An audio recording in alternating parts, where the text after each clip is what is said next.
From Nashville's news station, this is Eyewitness News.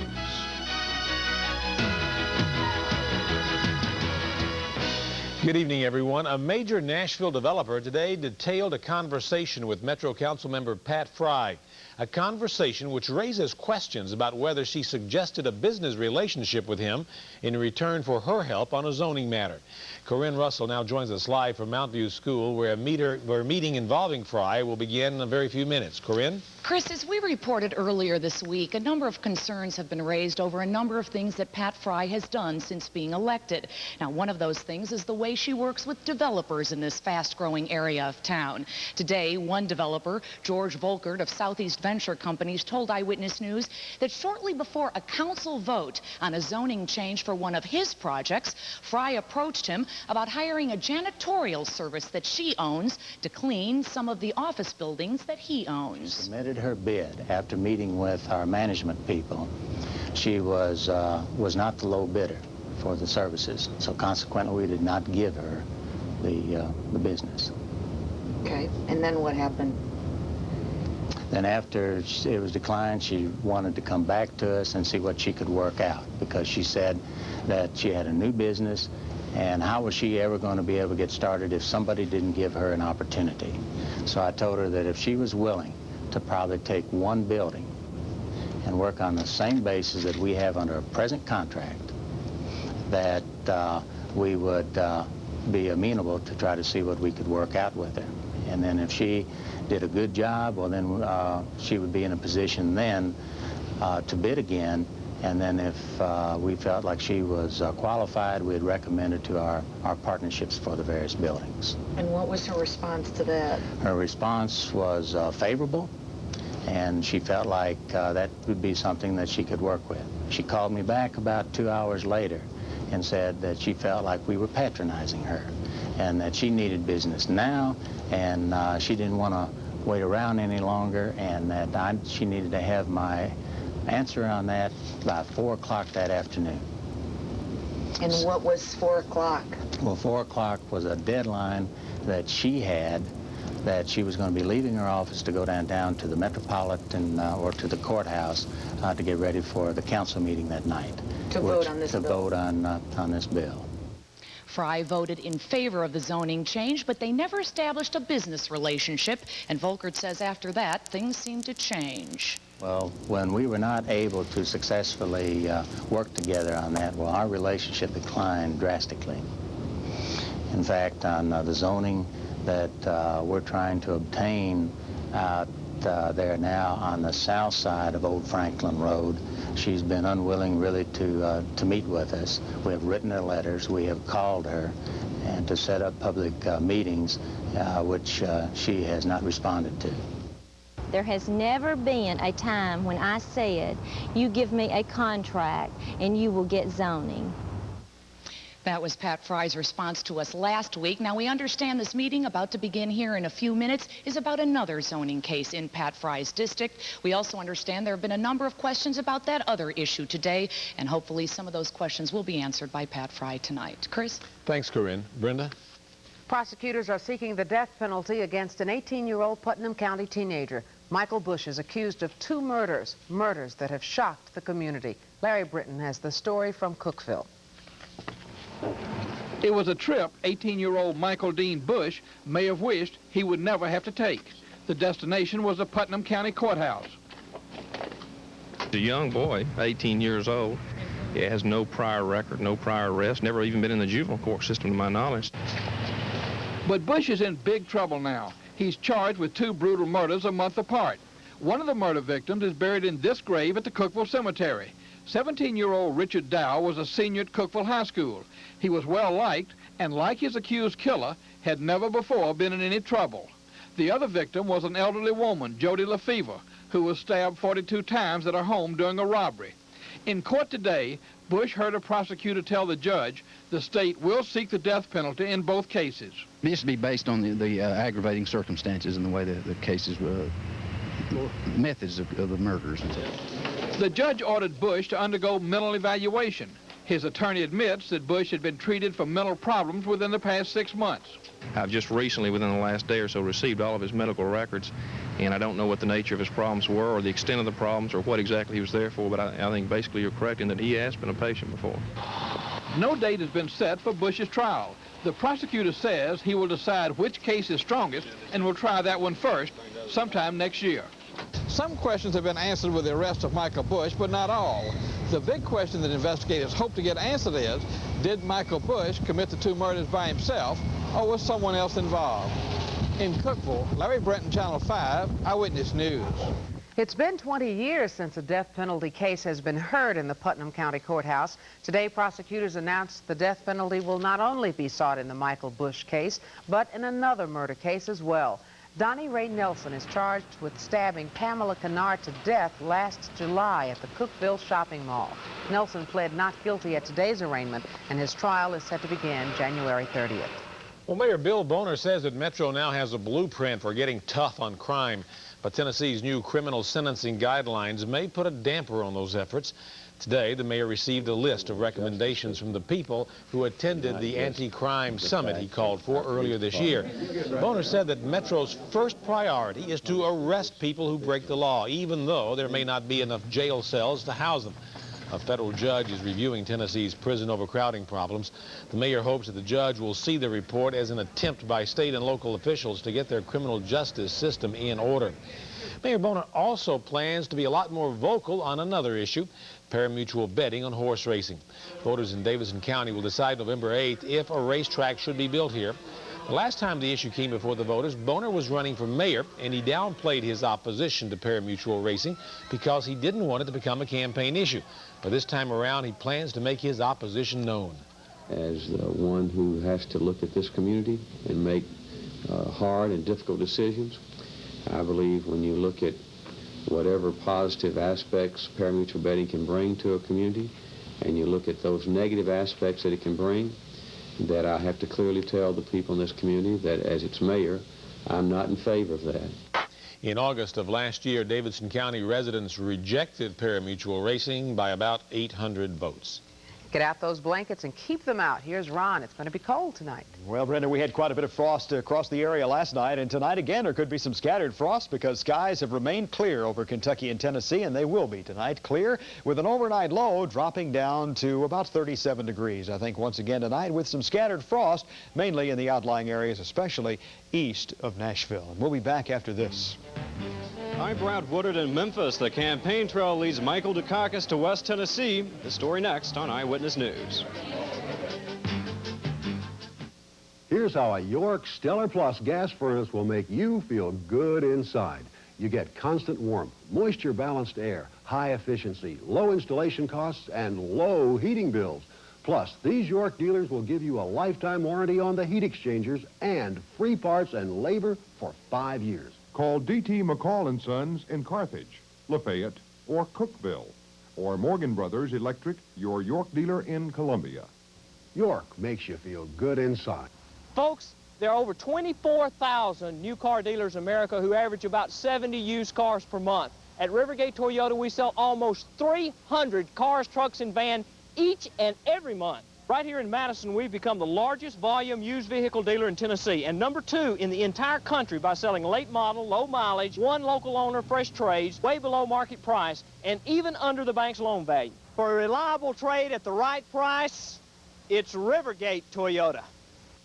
With the same consistent performance of an Olympic champion, Haverty's has built a 103-year tradition showcasing furniture's finest. And during Haverty's Olympic celebration, our values are as good as gold. Shop Haverty's now and select the quality brand name furniture you've always wanted. But hurry, just like the Olympics, it might be another 4 years before you'll see gold medal values like these at Haverty's. Quality, value, all part of Haverty's winning tradition. Haverty's, where you are the winner. Well, it's the day after the vice presidential debates, and presidential politics are back in Tennessee. Democratic nominee Michael Dukakis arrived in Memphis this afternoon. Brad Woodard is in Memphis and joins us now via Satellite 5. Brad?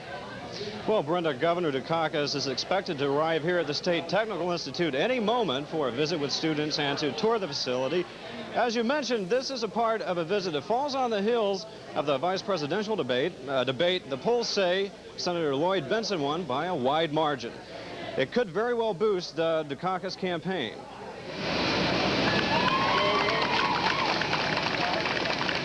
The normally stone-faced governor from Massachusetts emerged from his plane with a broad smile, basking in the afterglow of his running mate's success. The Democratic presidential nominee says, as far as he's concerned, Bentsen's success is his success.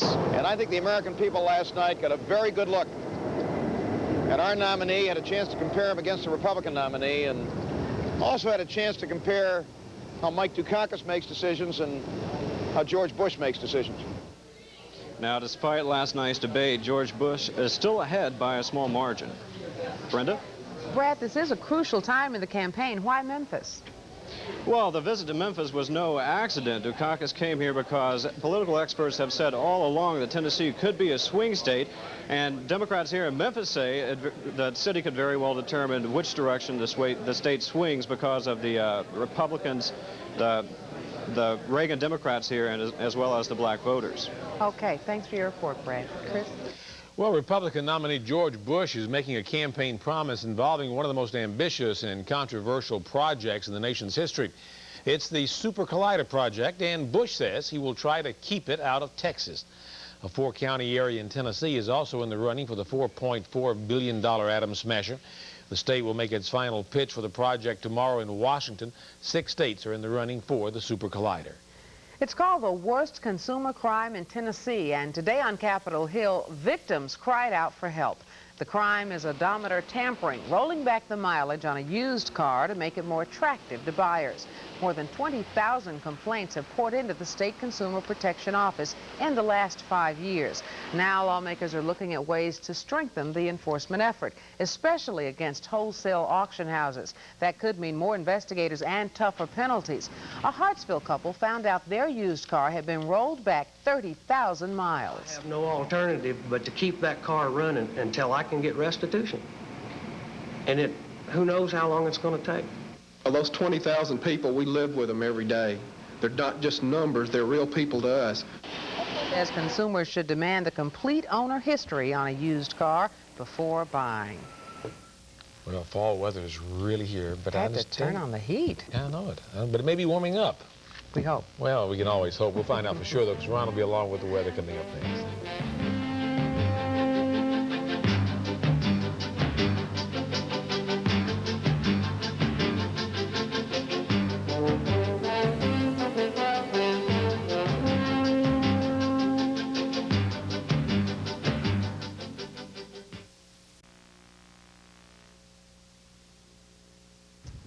So don't worry about the cold. It's going to warm up. Sure it is. About next April and May. It's going to be warming back up to a little bit closer to what we'd expect this time of year. But this has really been invigorating. It has been. I've enjoyed it. Great day tomorrow for the Grassland Elementary School balloon launch. You know those projects that the school kids do? They're going to let off about 7,000 helium-filled balloons tomorrow at 1 o'clock, and I promised them I'd tell them where the balloons are going to go. So watch this, all right? The upper-level winds tomorrow morning and tomorrow early afternoon are going to look like this. Oftentimes, the wind direction changes with altitude. This is the ground, 3,000, 6,000 feet up, at 12,000 and 18,000 feet, and the wind direction is going to be changing. Down near the ground, the winds are going to be coming out of the northeast, but as the balloons go on up, they're going to be encountering winds that will be northwesterly, and then eventually, between about 2 and 3 miles up, strong westerly winds. So when those balloons are launched, they may kind of drift to the south a little bit, then to the southeast, and eventually, as they pick up speed and get higher in the sky, they're going to be moving pretty much to the due east. And the winds up there, you see as they pick up, if those balloons get to around 12,000 feet up, they're going to cover about 600 miles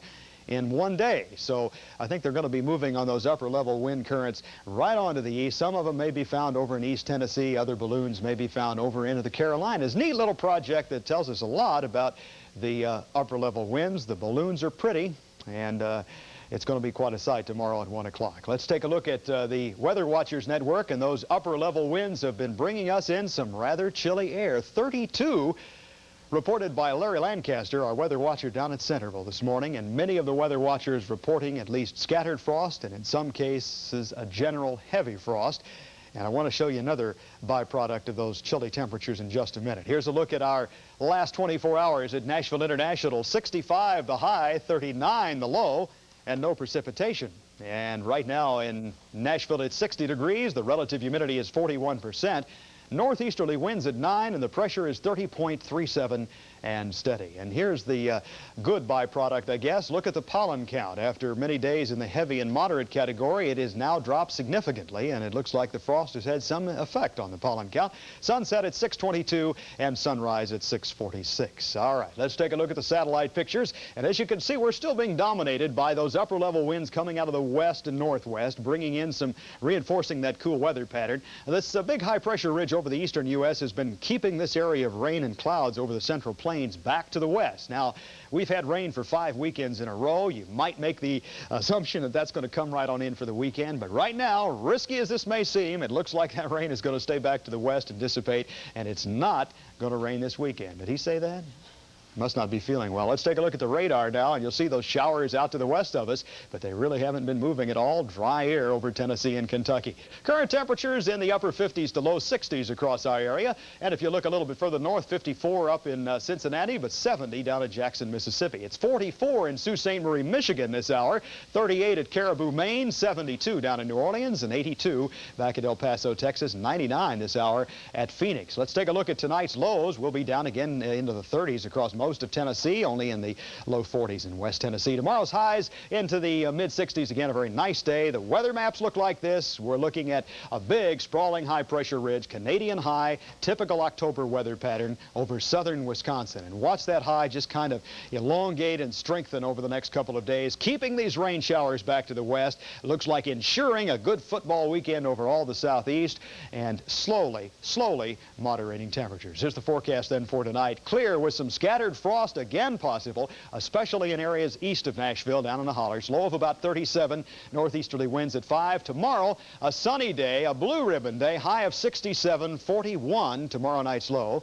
And a real slow warm-up continues. Maybe we'll tack on another degree or two on Saturday, sunny and a high of 68. Now, the 5-day forecast, temperatures back into the 70s on Sunday, Monday, and Tuesday. And again, just kind of a gradual warm-up. But some beautiful fall weather. Oh, and hitch a ride on a balloon, save airfare to Knoxville, right? I wonder how many balloons it would take to lift Chris up, let's say. You were so kind. We'll speculate and be right back.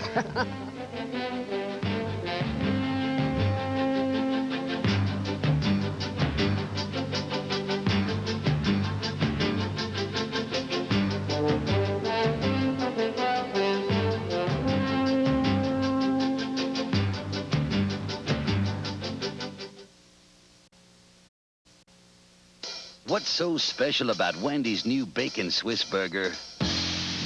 Bacon. Special sauce. Swiss cheese. More bacon. All on a toasted Kaiser bun. It's the only Bacon Swiss Burger with 3 strips of bacon. Ooh, doesn't that sound delicious? Wendy's new Bacon Swiss Burger. Come on in now and grab one while they're hot.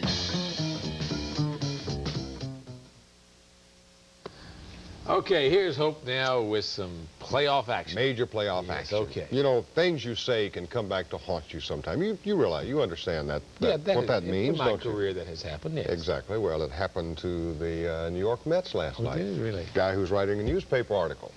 Tell me about it. Learned that he's going to have to say nicer things next time. The pen is mightier than the sword is a lesson Mets pitcher David Cone learned last night as the Dodgers whipped the Mets 6-3 to even that National League title series at 1-all. Cone, writing a column for a New York newspaper, made comments that the Dodgers took exception with, and they got even with bats. Roll it, Jimmy. All right, in the second, Dodgers with a 2-0 lead. Then Mickey Hatcher, who was a surprise starter, keyed a 4-run inning with this shot down the line at third, and here comes Timmy Belcher. He's the guy there with the jacket on. And Steve Sachs and the Dodgers watch him slide in for the score, and he will be a happy man. Dodgers led 4-0. Tim Belcher, by the way, 8 1/2 third innings for L.A., shutting the Dodgers down until the night he struck out 10. Where Tim We're on him, and I think, you know, we had a right to be. He was pretty hard on some guys in that article, and I think it backfired on him. You know, I think he'll think twice and be a little bit more humble the next time when he talks about us in his article. Comments that I made in the article were made in a facetious manner after a very emotional victory. In no way, shape, or form were they meant to offend anybody or be taken seriously. It's a lesson that I had to learn the hard way. I take total responsibility for the comments. Yes, I did make the comments.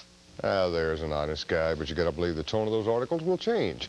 The Dodgers and Mets have the day off. They're flying east for Game 3 in New York tomorrow. It will be Roger Clemens for the Red Sox, Storm Davis for the Oakland A's in Game 2 of the American League Championship Series tonight. Oakland's 2-1 win yesterday in the opening game. The A's now lead that series 1-0. Well, we will not know if the changes Johnny Majors made in his coaching staff yesterday will do any good until at least Saturday week when the Vols host Alabama. And everybody has an opinion about what Majors did. And here are a few from some Nashvillians. It's probably the best thing he could ever do except for leaving. If he left himself, he'd be a lot better off. They're doing very well this year. They're doing very well. They're 0-5. Oh, that's right. Then the only thing about Vanderbilt, excuse me. I don't know. It might help them, then again, it might not. It looks pretty bad for them. I doubt if they'll do anything this year. I think that was good because the defense was not doing anything. They're 0-5. I'm not really a Vols fan myself, but I think they need anything they can do right now to help them out. He's been around a long time with Alabama, right? Why did Alabama get rid of him? I think it was a good move. I think it was a real good move. Their offense hasn't produced, nor has their defense. They've given up far too many yards and far too many points compared to what they were last year. I don't really know if that was a problem or not. I guess giving up 37 points a game and 500 yards a game, it tends to, somebody has to be the scapegoat somewhere. It's Lamar Alexander, who is a Vanderbilt graduate, as a Republican, and he's taken over. And I think he's, giving them a fix. It's the conspiracy theory. Yes. There's a guy that's got a real handle on exactly what's going on up there. If there is one thing Georgia Vince Dooley knows how to do, it's win friends and influence people. Dooley says the nicest things about people. Listen. Vanderbilt is the most difficult football team that we have ever played as far as preparation is concerned because of the pressure that they put on you with so many different things. There's no team that we play that on one down will run a true wishbone. I mean a true wishbone, an option wishbone, and run it well. That is an offense in itself. And then the next play, spread everybody all over the field and run a pro-type passing attack. Now that's a lot of pressure on a defense. You think Vince might kiss Watson? I doubt it. ESPN will again in 1988 telecast a 5-game late-night Ohio Valley Conference basketball series as well as the championship game of the OVC tournament this year. Now on January 7th, it'll be Murray at Austin Peay. On the 14th, TSU at Tennessee Tech. On the 21st, Eastern Kentucky at MTSU. On February the 11th, Murray at MTSU. And then on March 9th, the OVC tournament. So there you have it. Okay. Vince is such a nice guy. Isn't He is. Nice guy. We'll be right back in just a minute. Well, so is Watson, too. Absolutely. See your Chrysler Plymouth dealer now and score big on a new Plymouth Voyager Gridiron Edition. Only a limited number of these special edition Voyagers are available and equipped to save you hundreds with automatic transmission, air conditioning, AM/FM stereo, room for 7 and more. Plus get $770 protection. All for a low factory discounted sticker price of just $14,151. So be a hero. Drive home a Plymouth Voyager Gridiron Edition today. See your Mid-South Chrysler Plymouth dealer. Good night, hon. Why is it that after a couple of years, Good night, hon. your mattress sags and sags? Good night, hon. Because it's not a beauty rest. Our unique barrel-shaped coils of high-carbon steel are pre-compressed to eliminate sag, to give you a firm, comfortable mattress that can't sag, so that your beauty rest Good night, hon. will stay as firm as the day you bought it. Beauty Rest by Simmons. Forever firm. See Simmons Beauty Rest at Tarkington Furniture Showrooms. I have this. Coming up tonight at 10 o'clock on Eyewitness News, we'll have a follow-up report on the controversy concerning Councilwoman Pat Fry's business dealings after a public meeting tonight. And we'll have a wrap-up on Michael Dukakis' visit to Tennessee. That's all tonight at 10 o'clock on Eyewitness News. Brenda?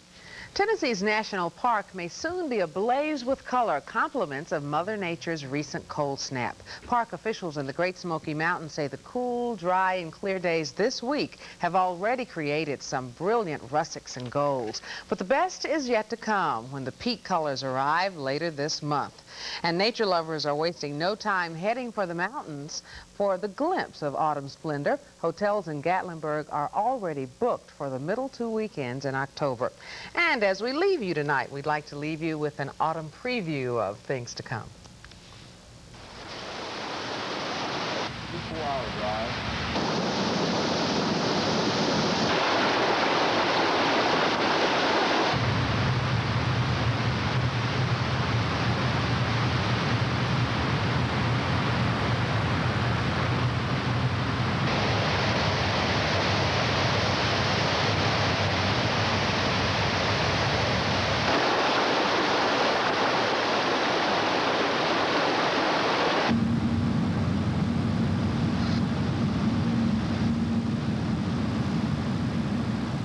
You deserve or summer tools that excel. 21 years.